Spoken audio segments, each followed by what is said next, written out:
I'm thinking, the Russ news. So Russ is finalizing buyout plans with the Utah Jazz, and he has all of the intentions of signing with the Los Angeles Clippers. That is, of course, coming from the best in the game, the best to ever do it, I would say, Adrian Wojnarowski. I don't know when this news dropped. I got word of it this morning. So maybe it came out on Monday. I mean, this article was posted on Monday, it seems, but Woj says after completing a contract buyout, nine-time All-Star guard Russell Westbrook plans to sign with the LA Clippers. His agent, Jeff Schwartz of XL Sports, told ESPN. With Westbrook and the Utah Jazz finalizing the buyout on the remaining $47 million owed on his expiring deal, the former NBA MVP will return to Los Angeles, this time with the Clippers. He was officially waived by the Jazz on Monday afternoon, the league announced. The Clippers have become increasingly interested with Russell Westbrook as team officials, including Ty Lue and president of basketball ops Lawrence Frank, dug into a series of conversations with Westbrook. Those discussions centered on Westbrook's willingness to fit into a clear and specific role with the Clippers, built around his playmaking, rebounding, and toughness. Westbrook, 34, joins a Clippers core that has championship aspirations and includes his former teammate Paul George. Westbrook had discussed deals with Chicago, Washington, and Miami, but the chance to compete for a championship and remain in LA played a significant part in his decision to choose the Clippers. The Lakers traded Westbrook and a 2027 first-rounder to the Jazz as part of a three-team deal on Wednesday. After a tumultuous season plus with the Lakers, Westbrook took time to decompress and consider his possibilities. Westbrook embraced a six-man role with the Lakers, averaging 16 points, 6 boards, and 7.5 assists in just about 28 minutes per game. Jazz CEO Danny Ainge, GM Justin Zanuck, and coach Will Hardy told Westbrook on Friday that they would welcome him reporting to the team, but the organization was prioritizing and playing its younger players and would make no assurances on minutes or role size. So, of all of the teams Russ was considering, I think that he made the best choice in going to LA. You could have made an argument for Chicago, pardon me, but I don't think that he would. I don't think you'd want to go to Chicago because they're not going to win. They're not winning shit this year.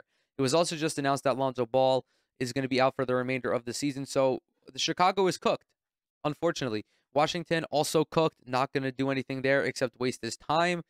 Miami could have been a potential landing spot, I should say, but I feel that it would have just been a situation where he was in a role similar to where he was with LA, where he's with Jimmy Butler and Bam, and both of these guys are more ball dominant than I think Kawhi and Paul George are. They're just inherently more ball dominant than those two are. So I think it could have worked in Miami, but also, again, I just think that LA was the best landing spot for him. So the Clippers, as it stands right now, and I also didn't realize that Russ was actually low-key putting up numbers this year. I mean, 15, 6, and 7.5 for a six-man is pretty good. Of course, his shooting efficiency has been and probably will always be his biggest blemish. But as it stands, LA is 33 and 28, which is pretty good considering that Kawhi has only played in 34 games this year. Considering that they also didn't really have like a legitimate point guard. I mean, John Wall was great, but it just, I think that Russ brings a better version of John Wall to this team. And I think that he will fare better than John Wall did. I also don't even remember why they wound up trading John Wall, but yeah, so the whole thing with his time with the Lakers is that, again, I'm a broken record, man. He never should have went there. He was never going to fit well on the Los Angeles Lakers because there was a defined hierarchy already with LeBron and with Anthony Davis. But it's not the already defined hierarchy that was the problem. It was how they handled the Rock, how that hierarchy handled the Rock, wherein you're going to have LeBron facilitate everything all the time because he is LeBron James, because he's one of the greatest players of all time. He's going to be the guy that starts the offense. He's going to be the guy who handles the ball most of the time. And Westbrook struggles playing off the ball, largely because he's not a great shooter, but, he just struggles off the ball. Sometimes, it works out well. He's able to create if the ball's moving, but also that previous Lakers team did not have many weapons. This Clippers team is much more set up for success than that Lakers team. Hence the reason why they're 33 and 28, despite the fact that Kawhi has missed like like a third of the season already. They're fourth in points allowed per game, 10th in defensive rating, 19th in offensive efficiency. I think that Russ will make this offense a little bit better because, as I already mentioned, having a clearly defined facilitator is huge for any team looking to contend for a title. This Clippers team with Kawhi and Paul George, neither of them are like they are not ball dominant playmakers. They're shot creators and they're fantastic at putting the ball in the basket. I mean, 45 points between them. Both of them are shooting above 45% from the floor. Kawhi is closer to 50. They're both at 38% from three, but I mean, they're just not great game managers. They're not great facilitators, and it's because it's simply not in their skill set. And Russ, all the things that you can say about him, he's a great facilitator. He's been a great facilitator for the entirety of his career, regardless of how he gets those assists. He has been one of the best passers in regards to volume the NBA has ever seen. I mean, this guy's had like 5 seasons where he's averaged a triple-double. I mean, you could say that he doesn't have the sixth sense of someone like Chris Paul, LeBron James, but it is getting to the paint. Getting into the paint is a skill. Being able to find your bigs around the basket is a skill. Being able to drive and kick is a skill. So those are all things that are in Russ's repertoire. And then also, again, the intensity that he brings on defense, his ability to rebound for a guard as well, because that's a part of his game that is huge and that is much different from a guy like John Wall, for example. Whereas Russ can crash the glass and immediately start the break. And although this Clippers team is not particularly young, they do have guys who can get out and run.